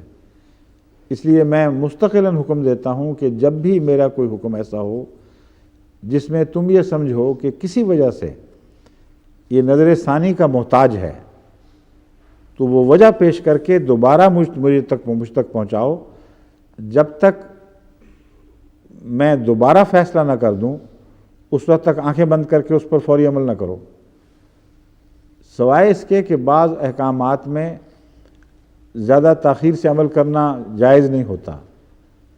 ایسی صورت میں عمل درآمد اگر مجبوری ہے تو شروع کر دیا جائے اور جلد از جلد رابطہ کر کے صورتحال پیش کر دی جائے۔ تو یہی مضمون ہے جو انتم عالم بامور دنیاکم میں ہے، مگر یہ تو رسول اکرم صلی اللہ علیہ وسلم کا ایک انکسار کا انداز ہے۔ یہ جو امور دنیا ہیں ان میں بھی حضرت کے فیصلے صلی اللہ علیہ وسلم عظیم الشان حکمتوں پر مبنی ہوا کرتے تھے، اس لیے یہاں ظاہری تو جو بظاہر مقابلہ ہے کہ مجھ سے تم امور دنیا میں زیادہ عالم ہو، یہ مراد نہیں ہے، فیکٹس کا علم ہے مراد، یعنی تمہیں بعض حقائق زراعت کے معلوم ہیں روزمرہ کے تجربے کی وجہ سے، اور وہ حقائق میرے علم میں نہیں ہیں، اس لیے یہ فیصلہ غلط ہو سکتا ہے۔ لیکن اگر حقائق ایک جیسے سامنے ہوں تو ناممکن ہے کہ حضرت صلی اللہ علیہ وسلم کے فیصلے کے مقابل پر کسی اہل دنیا کا فیصلہ دنیاوی امور میں بھی آپ سے بہتر ہو۔ بس حقائق کا علم نہ ہونا ایک الگ مسئلہ ہے، اور یہاں عالم سے مراد صرف یہی ہے۔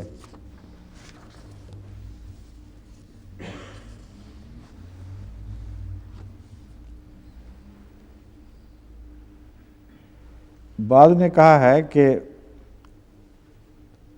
ان لوگوں نے جنہوں نے تجھ سے اعراض کیا اور شکست کھانے کے بعد تیرے پاس آئے، ان کے لیے ہے کہ تو ان سے مغفرت کا سلوک کر، یہ درست نہیں، یہ خام خواہ آیت کے وسیع اطلاق کو محدود کرنے والی بات ہے۔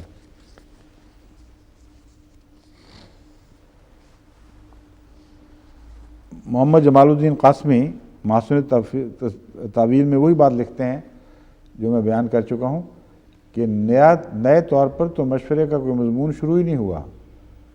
وہ کہتے ہیں کہ آپ تو ہمیشہ صحابہ سے مشورہ فرمایا کرتے تھے، جنگ بدر میں مشورے کیے، ہر دوسرے اہم امر میں مشورہ فرماتے تھے، اور اپنے ازواج سے بھی مشورہ کیا کرتے تھے۔ کہتے ہیں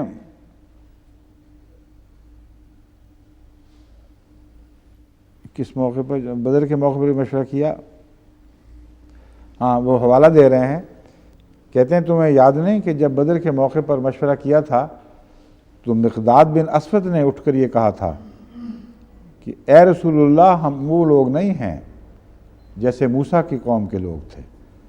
انہوں نے موسیٰ سے کہا تھا اذهب انت وربک فقاتلا، جا تو اور تیرا رب لڑتے پھرو، وَإِنَّا هَاهُنَا قَاعِدُونَ، ہم تو یہیں بیٹھ رہیں گے، بلکہ ہم تو وہ ہیں تو آپ کے آگے بھی لڑیں گے اور آپ کے پیچھے بھی لڑیں گے، آپ کے دائیں بھی لڑیں گے اور آپ کے بائیں بھی لڑیں گے، اور دشمن کی مجال نہیں ہے کہ آپ تک پہنچے مگر اس صورت میں کہ ہماری لاشوں کو رونتا ہوا ہے۔ تو کہتے ہیں دیکھو وہ مشورہ ہی تو تھا، مشورے کے نتیجے میں انہوں نے یہ بات تو نہیں لکھی، لیکن ایک برکت مزید حاصل ہوتی ہے۔ اس لیے امرہم شورا بینہم کا جو حکم ہے اس میں اس حکمت کی طرف اشارہ ہے۔ ایک تو فرمایا رسول اللہ صلی اللہ علیہ وسلم کو خصوصی حکم، اور ایک یہ بتانے کے لیے کہ یہ دائمی امر ہے، امت محمدیہ میں مشورہ کا نظام ہمیشہ جاری رہے گا، یہ عارضی بات نہیں ہے۔ مشورے سے یہ تقویت ملتی ہے کہ دلوں کے وہم نکلتے ہیں، غلط خیالات دل سے باتیں نکال دیے جاتے، صاف ہو جاتے ہیں۔ ایک رائے انسان کمزور رائے رکھتا ہے، اس کو کھنگالنے کا موقع ہی نہیں ملا۔ جب مجلس میں مشورہ کیا جاتا ہے تو ایک آدمی کہتا ہے ہمارے نزدیک یہ وجہ ہے، دوسرا کہتا ہے کہ نہیں یہ پہلو بھی ہے، اس کو بھی دیکھ لیا جائے۔ تو سب لوگوں کے دلوں سے جو انفرادی وہم ہے وہ نکل جاتے ہیں، اور ایک اجتماعی سوچ بڑی قوت کے ساتھ ابھرتی ہے، اور اس سے لوگوں کو قوت عمل ملتی ہے، مزید طاقت نصیب ہوتی ہے، مزید یقین ہوتا ہے اپنے مقصد پر۔ بس یہ جو واقعہ گزرا ہے جنگ بدر میں، اس وقت ایک مقداد بن اسود کا یہ کہنا اسے عجیب دلوں کی کیفیت پیدا ہو گئی ہوگی۔ اندازہ کریں اس سے ان کے اندر کتنا عزم ابھرا ہوا، کہنا تو غلط ہے شاید، ان کے عزم میں کیسی مزید قوت پیدا ہو گئی ہوگی، اور کس طرح یقین پر یقین دل پر جم گیا ہوگا اور اس نے دلوں میں جاگزین ہو چکا ہوگا۔ اس کے علاوہ ایک اور کہنے والے نے یہ کہا کہ یا رسول اللہ، آپ ہم سے مشورہ مانگتے ہیں، ہمارا تو یہ حال ہے کہ آپ ہمیں کہیں تو ہم سمندروں میں گھوڑے دوڑا دیں گے اور کوئی جان کی پرواہ نہیں کریں گے۔ یہ میں اس لیے بیان کر رہا ہوں کہ بعض بدبخت بعد میں صحابہ کے اوپر یہ بھی الزام لگائیں گے کہ بکھرنے والے، کمزور، ڈرپوک، رسول اللہ علیہ وسلم کو چھوڑ کر جانے والے تھے۔ یہ بالکل جھوٹے الزام ہیں۔ یہ سارے لوگ جن کے اوپر یہ الزام گندے لگا رہے ہیں جنگ بدر میں شامل تھے، اس وقت ان کو جان پیاری نہیں تھی۔ اگر جان پیاری ہونے کی وجہ سے بھاگتے تو اس سے پہلے تو آزمائے جا چکے ہیں۔ اس لیے یہ سب بدبختی کے الزام ہیں، ان میں کوئی بھی حقیقت نہیں ہے۔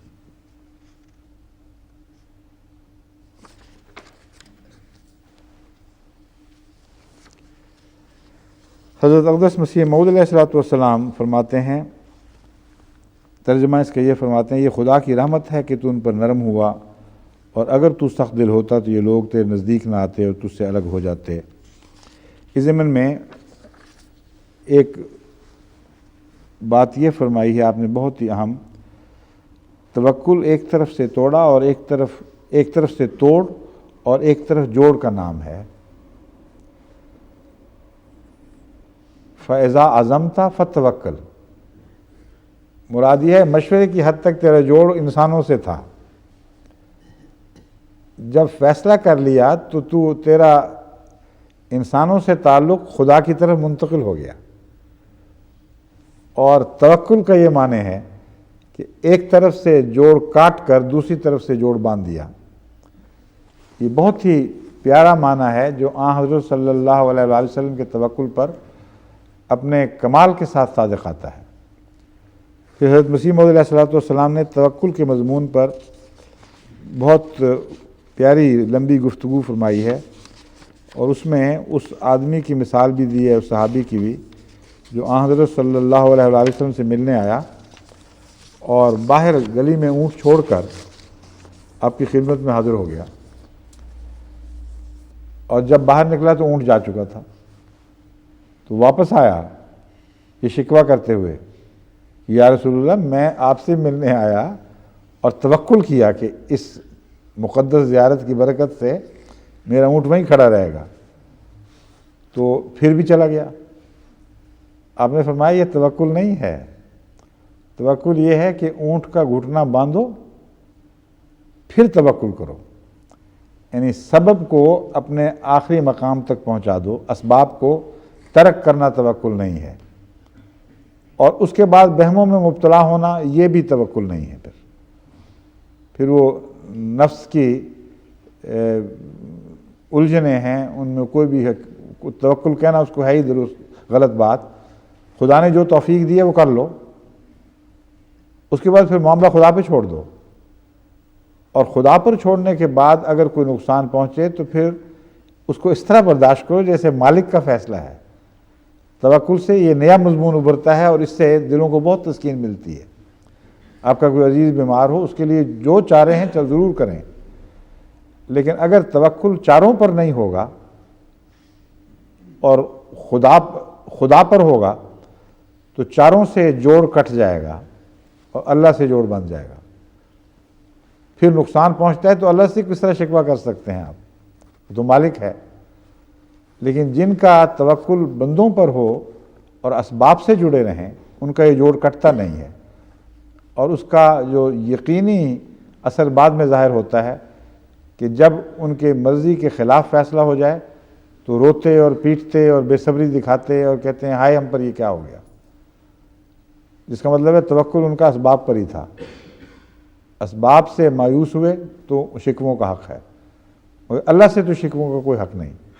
تو مومن کو جو یہ تعلیم دی گئی ہے، اس میں ہر قسم کے نقصان پر صبر کا ایک سلیقہ سکھا دیا گیا ہے، اور صبر حاصل کرنے کا گر بتا دیا گیا ہے۔ پر حضرت مسیح علیہ السلام نے جو ایک چھوٹے سے فقرے میں مضمون بیان فرمایا، عظیم الشان مضمون ہے۔ توکل کہتے ہیں ایک طرف سے جوڑ کاٹنا اور دوسری طرف منتقل کر کے وہاں جوڑ باندھ لینا۔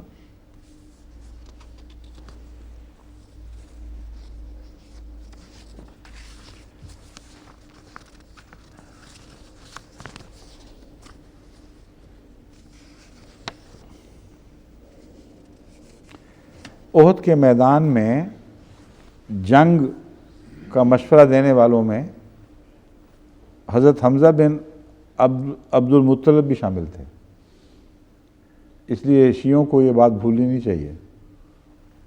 حضرت سعد بن عبادہ بھی شامل تھے، حضرت نعمان بن مالک بھی، اور قبیلہ اوس اور قبیلہ خزرج کے بعض اکابر نے بھی مشورہ دیا تھا۔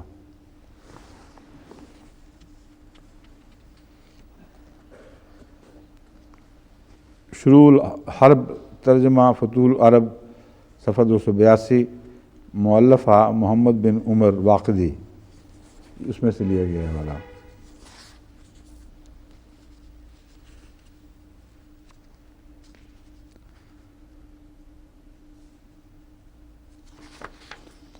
اب آئیے مستشرقین کی طرف۔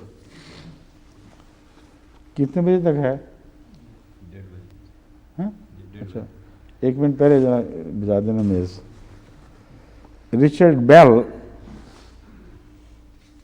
یہ لکھتا ہے can hardly have been meant for publication، یعنی 160 کی آیت جو ہے can hardly have been meant for publication۔ عجیب ہی پاگل آدمی ہے۔ میں نے ویری سے زیادہ خبیث دشمن اور جھوٹا اور مکار اور نہیں دیکھا مستشرقین میں، اور بیل سے بڑا گدھا نہیں دیکھا۔ یہ تو ایسا گدھا جس کے گھنٹے میں بیل لگا دی گئی ہو کہ گدھا چلے اور ٹن ٹن کی آوازوں سے پتہ لگے کہ گدھا آ رہا ہے. بڑا ہی بیوقوف آدمی ہے. کہتا ہے یہ ہارڈلی مینٹ فار پبلیکیشن. غلطی سے آ گئی ہے. مراد یہ تھی کہ مخفی طور پر رسول اللہ صلی اللہ علیہ وسلم اس آیت کو بنا کر اپنے پاس ہی رکھتے. It shows how delicate the situation was after defeat at Uhud. It is addressed to the Prophet. His first impulse had been to speak roughly to his followers. اندازہ کریں کس قدر بکواس ہے. آیت کچھ اور کہہ رہی ہے. کہتے ہیں صاف ظاہر ہے اس آیت سے کہ آپ کی پہلی امپلس یہ تھی, پہلا طبی رد عمل, کہ خوب سختی کریں ان لوگوں پر اور ڈانٹ ٹپٹ کریں. کہتے ہیں first followers, but by the mercy of Allah, he has been restrained and has spoken mildly.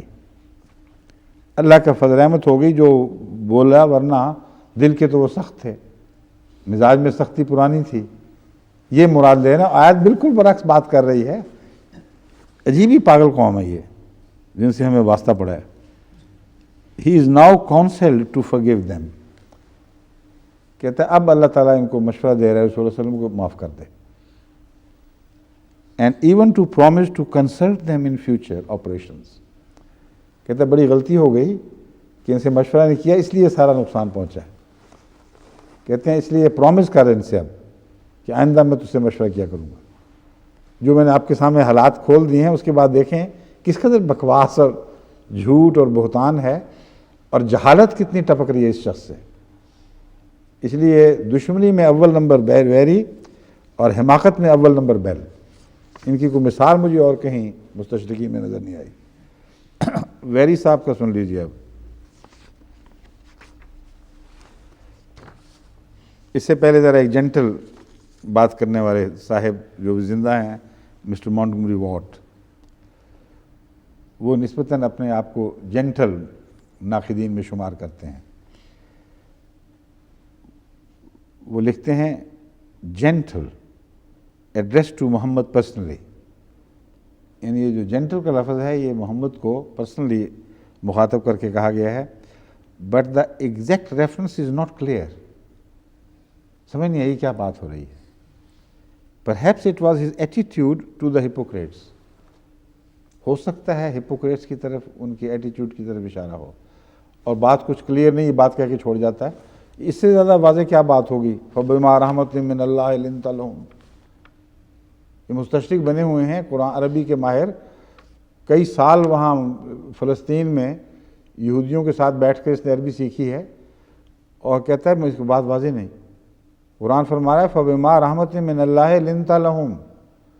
تجھے جو اللہ تعالیٰ نے رحمت عطا فرمائی ہوئی ہے, تجھے رحمت للعالمین بنایا ہوا ہے, اس کی وجہ سے تو ان سے ہمیشہ نرم رہتا ہے, اور اب بھی نرم ہوا ان سے. وَلَوْ كُنْتَ فَظًّا غَلِيظَ الْقَلْبِ. اگر تو سخت دل ہوتا, بد مزاج ہوتا, تو پھر یہ ہو جانا تھا. وہ کہتا پتہ نہیں لگ رہا کیا کہہ رہے ہیں اللہ تعالیٰ. پتہ نہیں لگ رہا تو ہم کیا بتائیں تجھے. بے وقوف بڑے ہیں یہ لوگ. اب ویری صاحب کو سن لیجیے. The policy of Muhammad in dealing with his followers is here distinctly announced. کہتا ہے محمد کے متعلق اپنے ماننے والوں سے جو حکمت عملی ہو سکتی تھی وہ یہاں خوب کھل کر کھلے لفظوں میں بیان کی جا رہی ہے. آئندہ کے لیے گویا کہ ایک حکمت عملی ہے. They had certainly merited severe punishment. اس میں تو کوئی شک نہیں کہ ان کو بڑی سخت سزا ملنی چاہیے تھی, اور اس کا تمام جواز موجود تھا.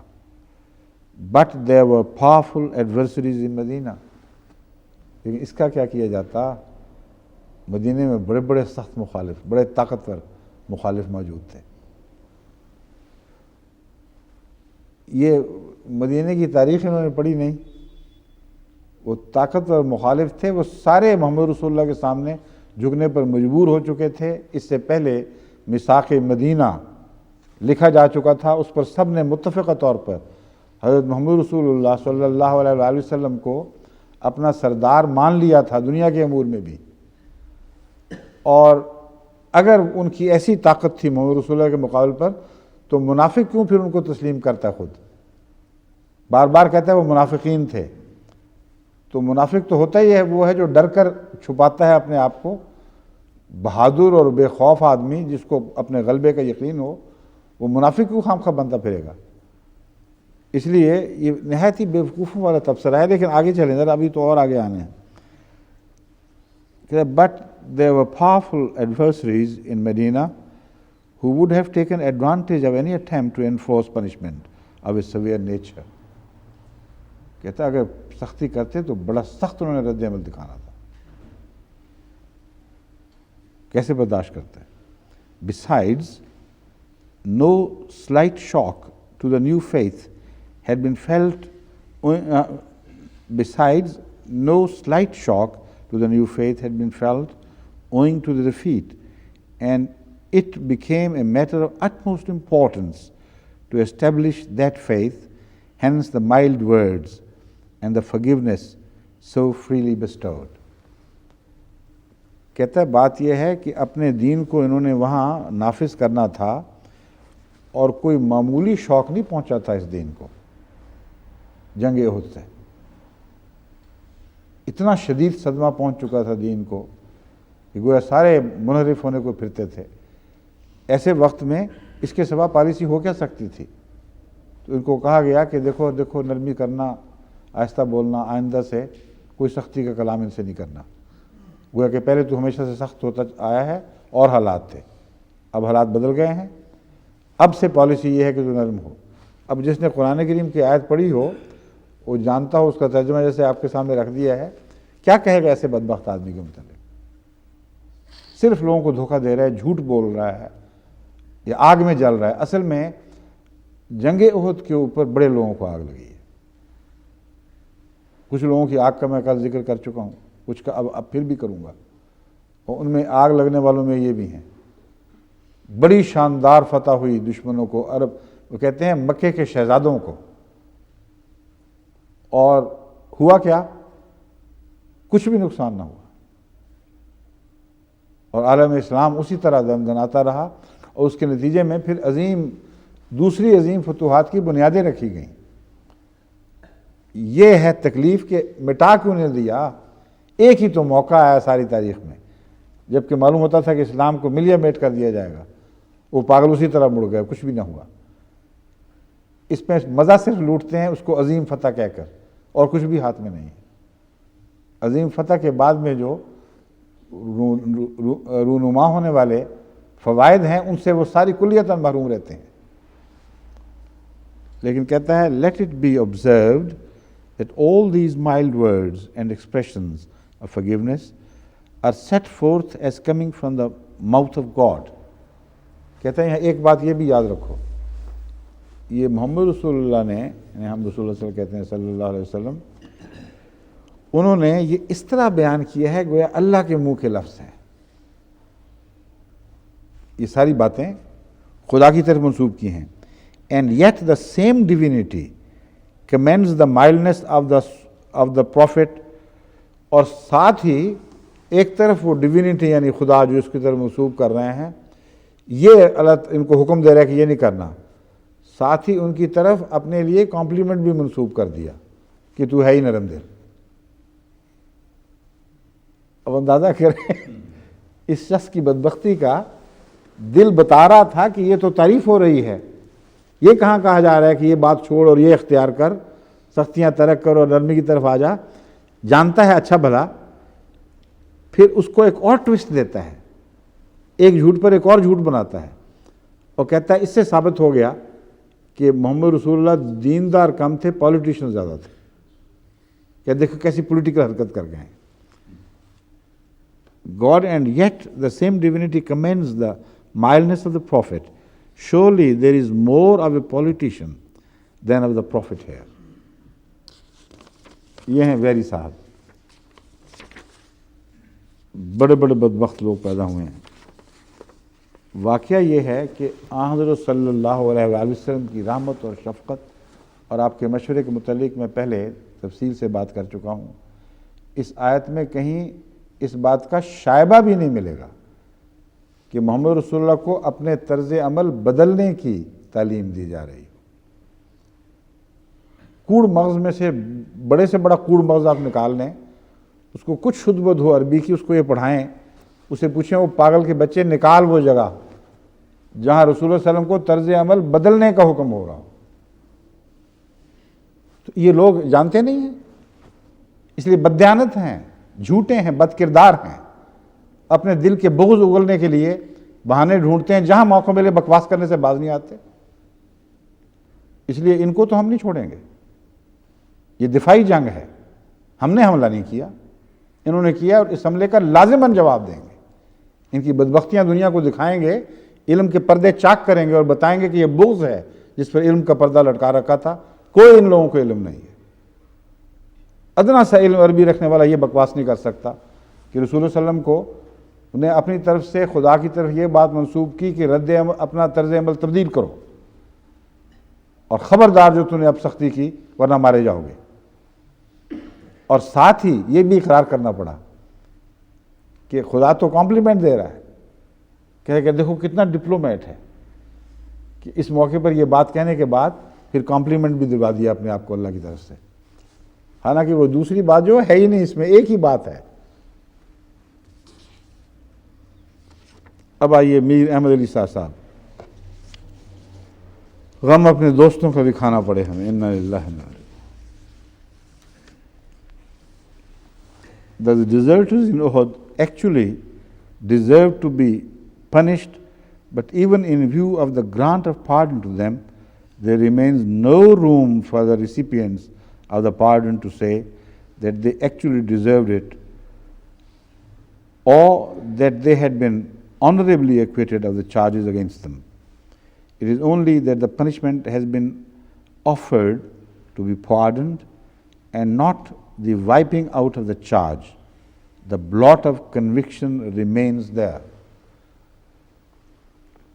کہتا ہے دیکھو معافی تو مل گئی ہے، لیکن اس کے نتیجے میں ان کو یہ کہنے سمجھنے کا کوئی حق نہیں ملا کہ ہمارے دل سے ہر قسم کے لغزش کے اثرات صاف ہو چکے ہیں۔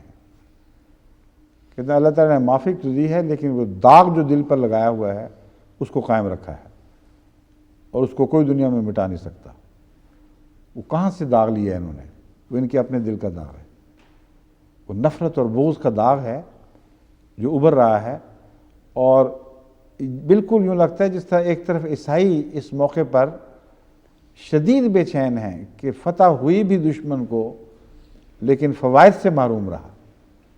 یہ کہتے ہیں یہ موقع تھا کہ جب خدا کی طرف سے ان سب کو کلیتاً ہمیشہ کے لیے دائرہ اسلام سے خارج کر کے باہر پھینک دینا چاہیے تھا۔ اس سے غلطی ہوگی، یہ نہیں ہوا، اس کو پیٹ رہے ہیں۔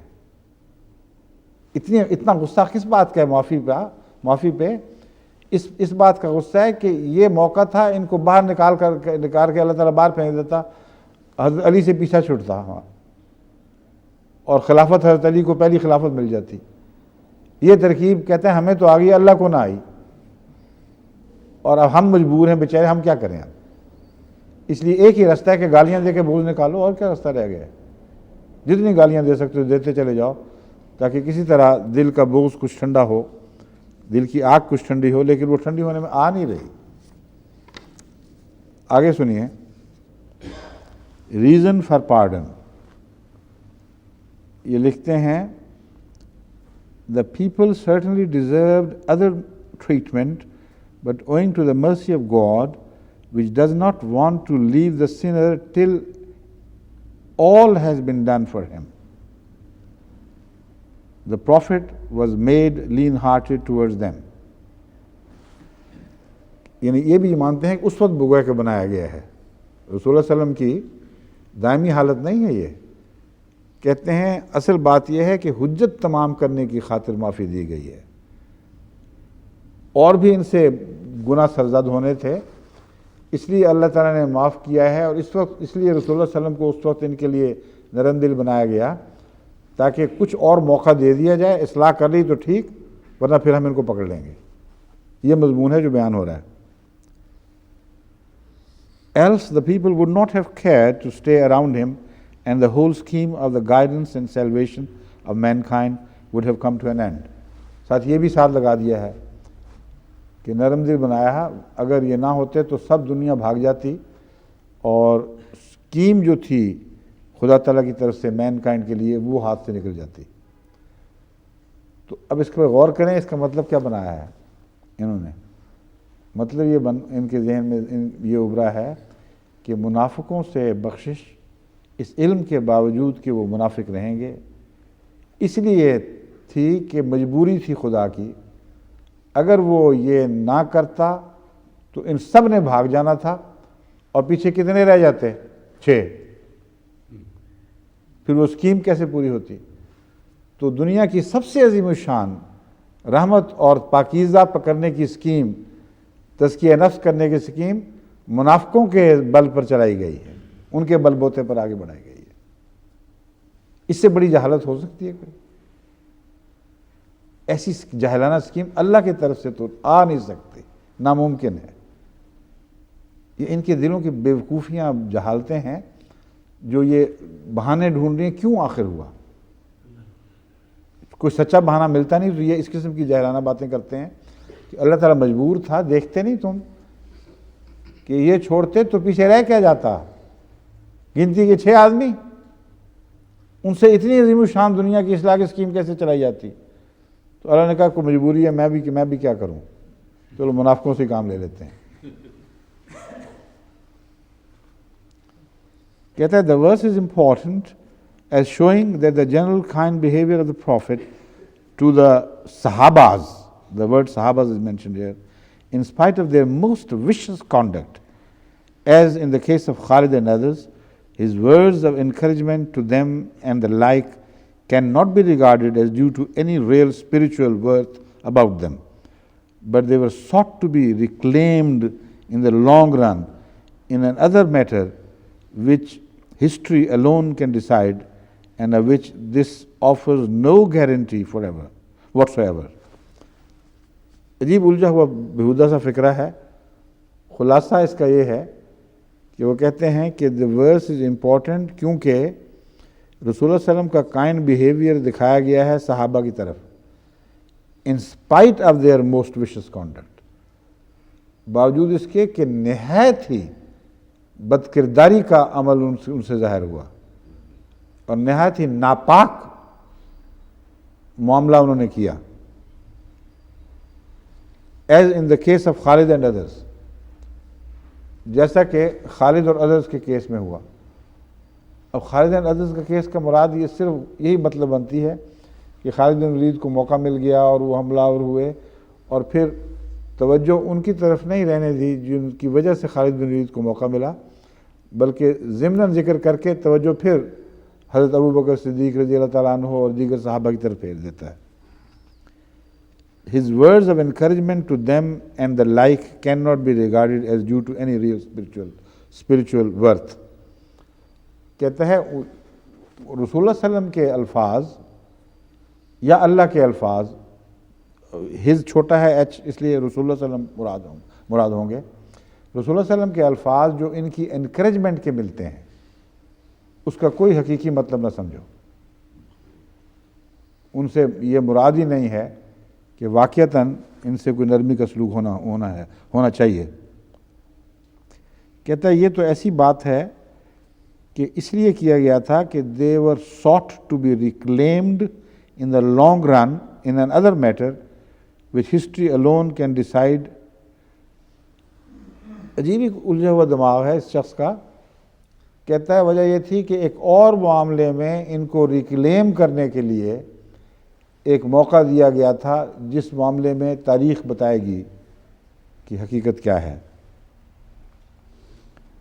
So the persons who fled on this occasion were pardoned, but those who thereafter fled away again and again from battlefields do certainly come under the conviction of chapter 8:17. اچھا جی یہ تو معاملہ بھی لمبا ہے.